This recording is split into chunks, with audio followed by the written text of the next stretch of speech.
My friends, there is a dangerous misunderstanding in the world of power and politics, and it comes wrapped in the false shine of intimidation.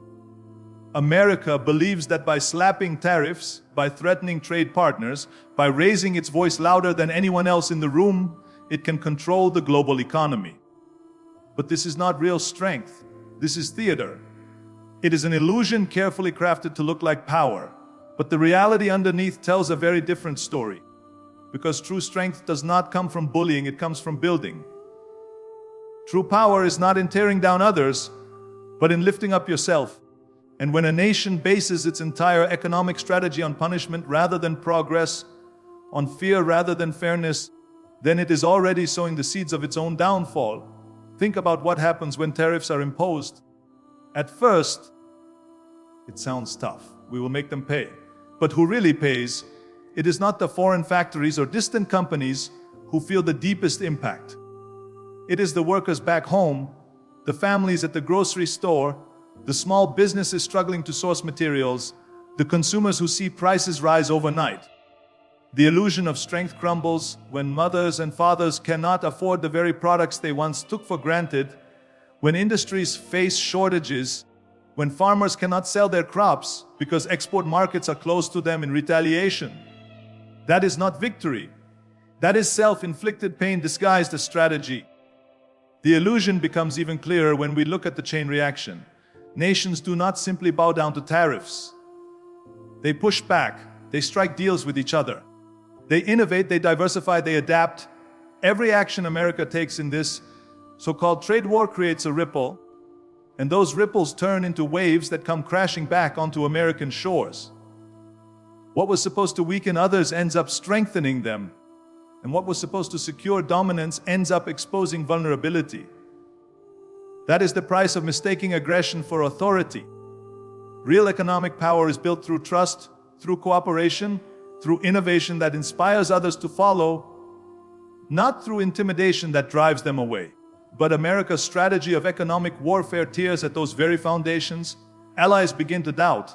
Rivals find common cause. Competitors rise from the cracks created by arrogance.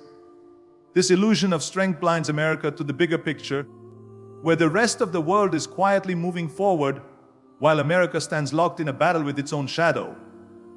And there is a lesson here, one that should never be ignored. You cannot build a lasting empire on fear. You cannot control the world by threatening it, because sooner or later the world finds ways to move on without you. Every tariff, every trade barrier, every economic weapon used in this war chips away at America's influence rather than expanding it. And the nightmare comes not from others defeating America, but from America defeating itself by clinging to a fantasy of strength that was never real in the first place. We have to see it for what it is, a hollow performance. Like a fighter who flexes his muscles, shouts, and intimidates, but deep down has no stamina, no discipline, no endurance for the real battle. That is what this trade war represents. It is all show, no substance. Because real champions don't win by pretending to be powerful. They win by being prepared, by being resilient, by being willing to adapt and grow stronger with every challenge. That is how greatness is earned.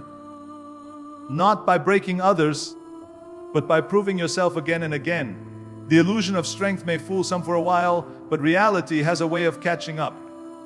And when it does, when the smoke clears and the shouting stops, America will face the truth that economic warfare is not a path to dominance, but a fast track to decline. And the longer it clings to this illusion, the deeper the nightmare becomes. That is why we must open our eyes, because pretending to be strong is never enough. You must truly be strong. When a nation chooses the path of confrontation instead of cooperation, it cannot expect the world to stand still. Every action has a reaction, and in the case of America's trade war, the reaction has been swift, unified, and more powerful than anyone expected. What was once a strategy to isolate others has instead created a global backlash that is isolating America itself. Because here's the truth, when you try to bend nations with threats and punishment, you push them closer together. You give them a reason to unite, and in that unity, they discover strength they never realized they had. Across continents, Countries that once competed with one another are now finding common ground, driven not by choice but by necessity. They see America's trade barriers and tariffs not as measures of strength, but as acts of hostility. And no nation, no matter how powerful, can afford to stand against the combined resilience of a world that refuses to bow down. Trade routes are being redrawn. New alliances are forming. Regional blocs are strengthening their ties. And innovative partnerships are springing up in places where cooperation seemed impossible before.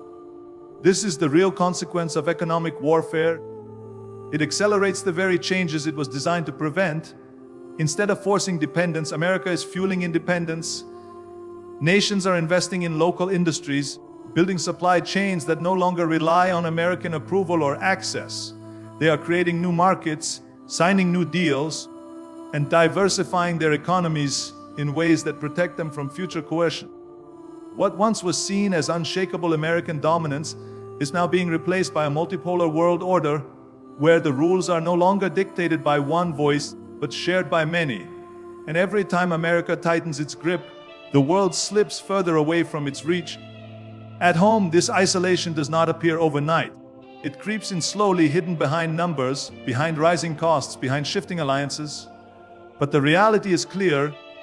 The world is adjusting to life without relying on America as the center of gravity.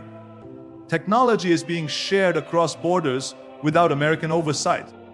Trade corridors are expanding across Asia, Africa, and Latin America with little involvement from Washington. Even allies who once stood shoulder to shoulder are questioning their loyalty, asking themselves if their future lies in following America's path or in building their own.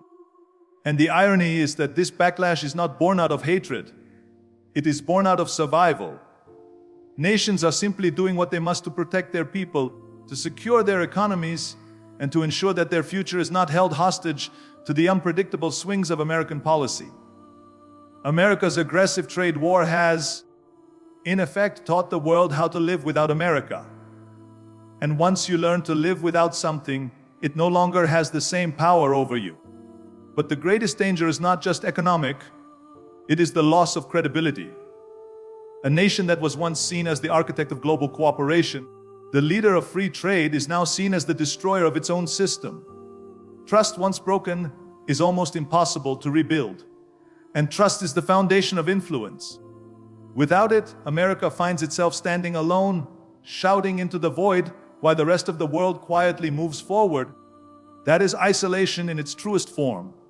Not being shut out by others, but being left behind because of your own choices. We must understand that in the game of global leadership, you cannot win by alienating the very partners you need. You cannot claim to shape the future while closing the doors on the world. The backlash to this trade war is not temporary, it is transformative.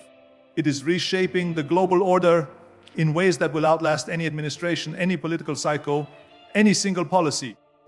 And America will wake up to the nightmare that while it was busy trying to punish others, it only succeeded in punishing itself. The message is simple. You cannot lead the world by isolating yourself from it.